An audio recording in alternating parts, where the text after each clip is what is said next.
Oh boy. So, you have read the intriguing title, you have seen the clickbaity thumbnail, and now you're expecting a 10-minute rant on why being a designer, a professional creative sucks. Is this what I'm planning to deliver here? I hope not. I'm getting ahead of myself. Let's start this video by stating the obvious. Designers, artists and creative professionals of any discipline are the luckiest people in the world. I can't stress enough what a privileged situation it is to be able to make a living out of your creative skills, doing something you're passionate about, you're good at, and something you love. All that being said, looking at our YouTube analytics, I know that most of you guys who are watching our videos are quite young. You're in your early 20s, most of you. And while I don't really want to put out negative stuff onto the internet, I also feel like I would do you a disservice if I acted like being a professional creative is all sunshine, rainbows and lollipops all the time. Sometimes it's not. So here's what we're gonna do. I'm gonna give you 6 things, little pointers, let's call them warnings, which you should be aware of if you want to turn your creative skills into a professional career. Stuff that I feel like they haven't taught me in design school, but I really should have known. In a baby step-like manner, we're gonna start with some little annoyances, and as the video progresses, I want to open up the conversation onto some of the deeper issues within the creative industries. Hey you guys, welcome back to our channel, the #1 place for people who think they love design, art and all things creative. You are watching DMB's channel, my name is Laszlo, and in this video, I'll try my best not to scare you away from creative careers, but at the same time give you 6 things that I feel like design school doesn't teach you. Jumping straight in. Warning number 1. Some clients have bad taste. Here's the deal. Most clients don't give a damn about the artistry and the creativity of the design work itself. They just wanna see results. They are there to make money, right? So don't be surprised if they don't go with the craziest, most outside of the box ideas that you are presenting to them. The thing is, while you are studying art and design at college, university or wherever you may be at the moment, you're being surrounded by like-minded people. Your teachers and your classmates, they click with you right away whenever it's your turn to present some ideas or some work to them. As they are there for the very same reason you are there for the love and the passion for the craft of design. And while crazy creative ideas are very much encouraged at school, people in the real world oftentimes don't share the same vision as you do. They just wanna play it safe. So design-wise, let's say you're presenting some logo ideas for a new client of yours. Chances are they're going to go with the clearest, cheapest, and safest piece of graphic design, not the visually most attractive one. Hard pill to swallow as a creative. Number 2. Unglamorous jobs. Now this is a problem that goes way beyond design school, and personally I blame social media for this one. Just like being projected to unachievable lifestyles and beauty standards on social media, certain posts are also trying to convince you that graphic design is this very glamorous job, where all you do is rebrand the logos of and work with the coolest brands in the face of the earth. The likes of Apple, Amazon or Netflix. And don't get me wrong, I don't wanna be a hypocrite. I do have an old video in this channel where we have redesigned the Ferrari logo, because things like that are fun to do and they make great content.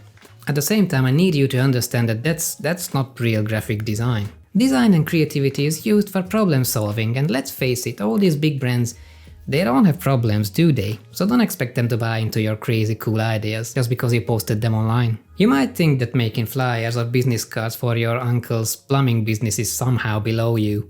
I'm here to tell you it's not. Real graphic design is taking care of those kind of little problems 99% of the time, especially at the beginning of your career. Warning number 3. You are expected to know everything about design. Now this one is growing out to be a bigger problem, reaching out to other industries as well as design. Have you ever seen one of those job postings where an employer is looking for an entry-level designer who can also code, has 4 years experience in web design, proficient in Photoshop, Illustrator, InDesign, Figma, Sketch, video editing, 3D modeling, copywriting. Oh, and if you spoke German or Japanese, that would be a desirable skill as well. Some employers are expecting you to do 3 or 4 people's jobs these days, which is just insane. Talk about design being competitive. Not gonna lie to you, the very reason I actually started learning video editing was nothing more than peer pressure. Every job I looked at as a designer just wasn't satisfied with Photoshop, Illustrator and InDesign anymore, so I needed to branch out. And of course, worst of all, you are expected to do all this training, all this learning about new software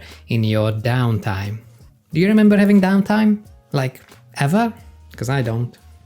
Problem number 4. Freelance duties beside your work. Now this topic could be a video on its own, so I don't wanna dive into it too deep here.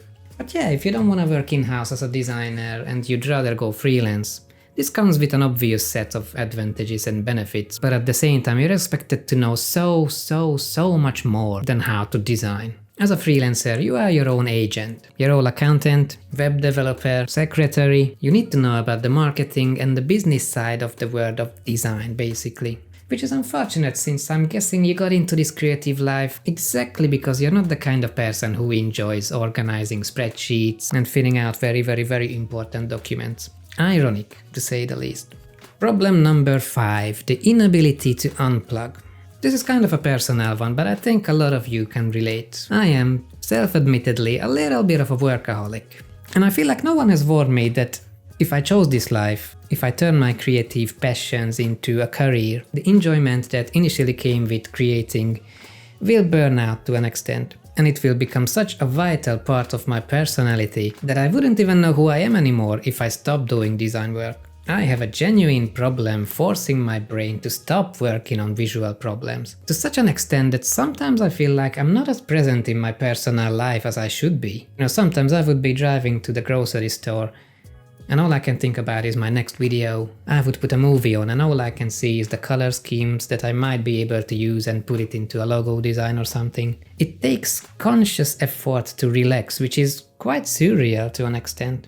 And warning number 6, maybe the biggest one of them all, guilt. No matter how hard you work, how many hours you put into your career, a little voice inside your head will always say that you are not doing enough. Don't have enough money? It's because you're not doing enough client work. Not happy with your portfolio? You should spend more time on personal projects. Don't have hundreds of thousands of followers on social media? That's because you don't post enough, do you? This artificial guilt you feel as a creator when you don't get instant success and results for your efforts is a sure way to burn yourself out very quickly. And that stupid, annoying little voice inside your head will never go away, no matter how deep in you are in your career, no matter how many years you have spent doing what you are doing. And in a way it is good that you keep pushing yourself, but you need to be balancing it out and make sure you're not working just for the sake of working. The funny thing about guilt is it can also manifest itself into a lot of other ways into your life. Imposter syndrome is a good one. Since all of this is subjective work, you're always gonna question yourself if you are creating the right way or not.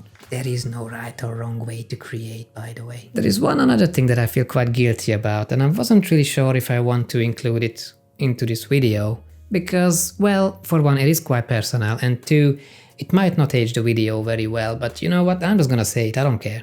These days, as in April 2021, we are still very much in the middle of a global health crisis, and while there are lots of people out there who are doing great work trying to help the situation, as a creative designer I feel like I'm not doing enough of that. Don't get me wrong, if you happen to be designing textbook graphics for school kids, or I don't know, motion graphics for medical data to make them understandable and clearer for people, that is very important work. These are all little reminders, at least for myself, that what we do might not seem very important at first glance. And in some instances, let's be honest, it isn't. At the core of it, creativity and graphic design is all about sending out a message. It's about breaking down complex information into easy to understand, attractive pieces. It is true that sometimes you go through a really bad day in the life as a graphic designer by facing some of these factors in my list. But please never forget that it is all about communication, which is a key element. Not just to solve the current situation, but to help humankind in general. So we should not feel guilty about doing this for a living, really. Even if you sometimes have a really bad day as a graphic designer. Yep. Guys, I really hope I didn't scar you for life with this video. If you have enjoyed it, please consider leaving a like or a comment just to feed that algorithm. And if you haven't done yet, please consider joining our little design tribe so you don't miss out on the upcoming content. We are trying our hardest to give you 2 videos every week about art, design, illustration, graphics, interior design, architecture, and everything in between. Take care guys, and I hope to see you this time next week. Bye!